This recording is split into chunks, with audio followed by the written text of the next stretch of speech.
Have you ever noticed that the moments you tried the hardest were often the ones that fell apart? And the moments you let go, really let go, things seemed to fall into place, as if life was secretly waiting for you to stop gripping everything so tightly. Michel de Montaigne once wrote something beautifully unsettling. My life has been full of terrible misfortunes, most of which never happened. And he was right. Most people aren't ruined by life. They're ruined by their imagination of life, by fears that never became real, by judgments that never came, by expectations that were never theirs to carry.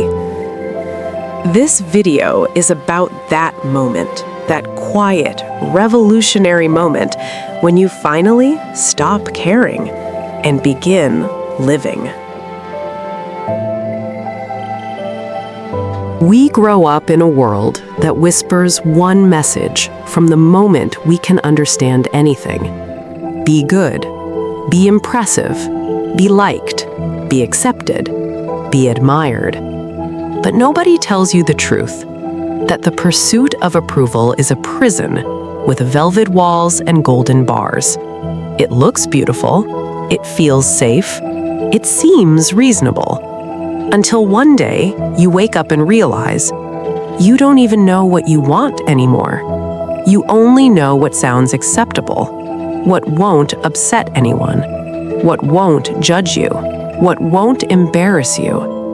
Michel de Montaigne lived in a time of wars, plagues, political chaos, and guess what he discovered? That the biggest danger wasn't the world outside, but the world inside your own mind.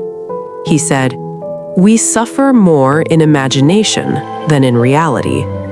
And he was speaking to you, to the pressure you carry, the fear of embarrassment, the terror of disappointing others. We think we're anxious because life is hard.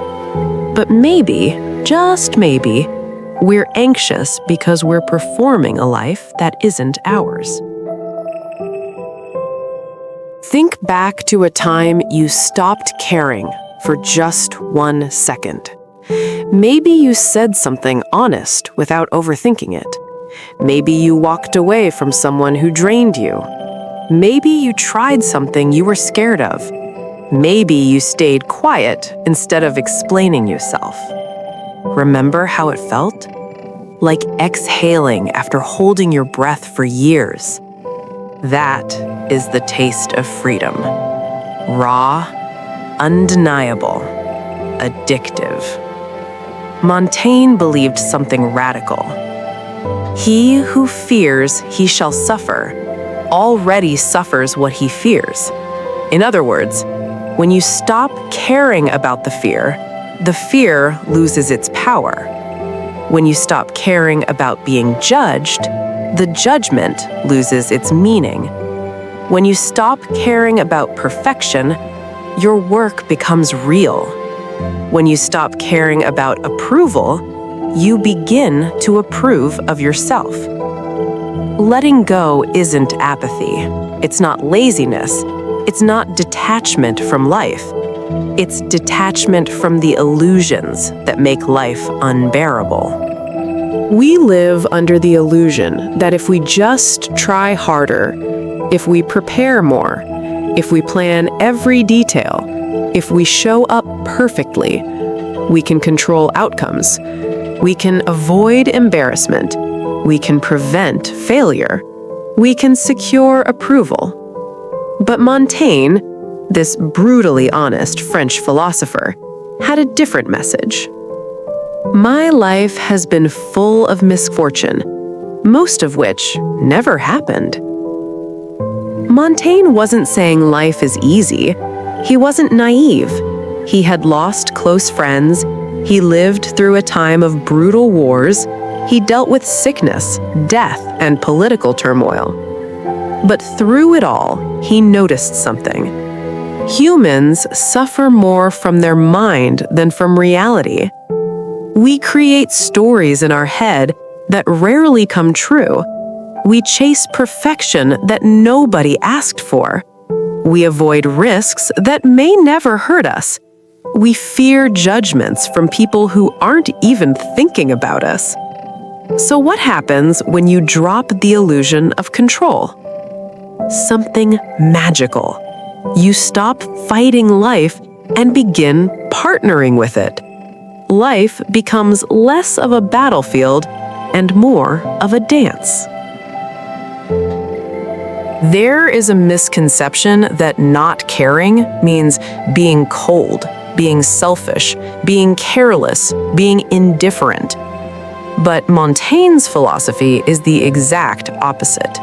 To him, not caring meant caring about the right things, choosing what deserves your energy, knowing what is within your control, refusing to be controlled by external noise, making peace with imperfection, separating your identity from your outcomes. Letting go is not abandonment, it is empowerment.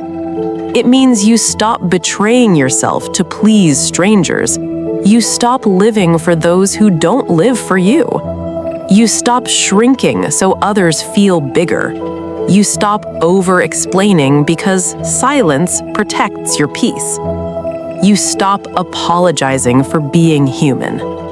You start breathing again. Here's the part that people never expect. The moment you stop caring so much about the outcome improves. Why? Because your mind is no longer suffocating. Creativity returns, clarity returns, confidence returns, authenticity returns. You're no longer performing, you're expressing. You're no longer chasing, you're attracting. Life opens up because you close the door on fear. When you stop caring, people treat you differently. Opportunities feel easier, decisions feel clearer, relationships feel lighter. Your voice becomes stronger, your presence becomes magnetic. Why? Because nothing is heavier than insecurity, and nothing is lighter than certainty. Not caring removes the weight. This is where Montaigne gets surprisingly modern. He believed in the beauty of imperfection. He didn't try to be a flawless philosopher. He wrote honestly, sometimes messily, sometimes humbly. He confessed his flaws instead of hiding them. Why? Because he knew imperfection is relatable. Perfection is alienating. You know this too. The people you trust aren't the ones who pretend to be perfect. They're the ones who admit their truth. Montaigne deeply understood this. You can't live fully if you are terrified of being seen.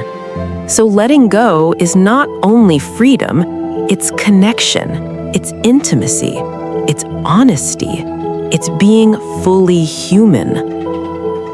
We live in an era Montaigne couldn't have imagined.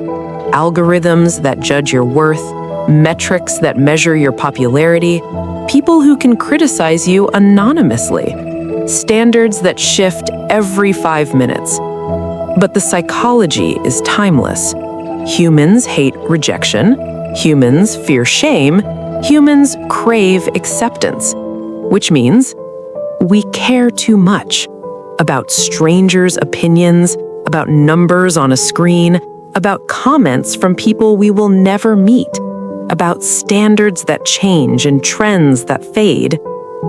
Montaigne would tell you today, you are not obligated to live by the expectations of a world that doesn't know you. Not caring isn't rebellion, it's sanity.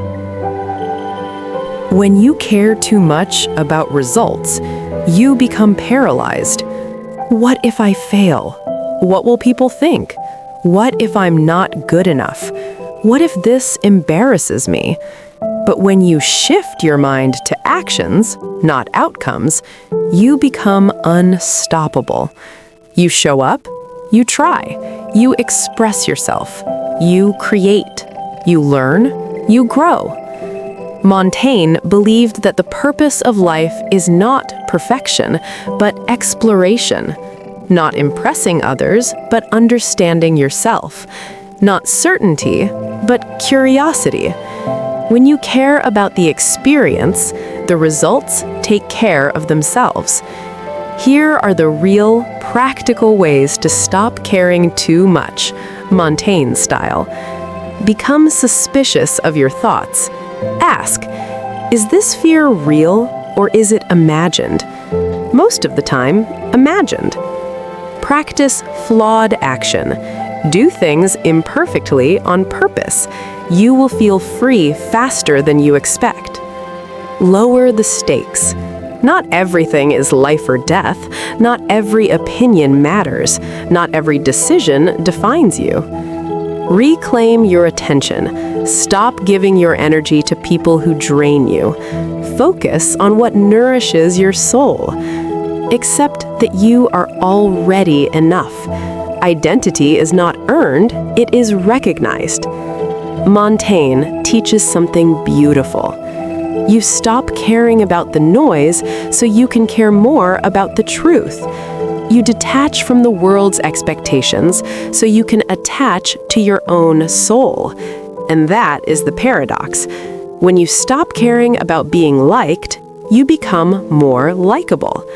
When you stop caring about proving your worth, you finally feel worthy. When you stop caring about being perfect, you become real. And real is irresistible.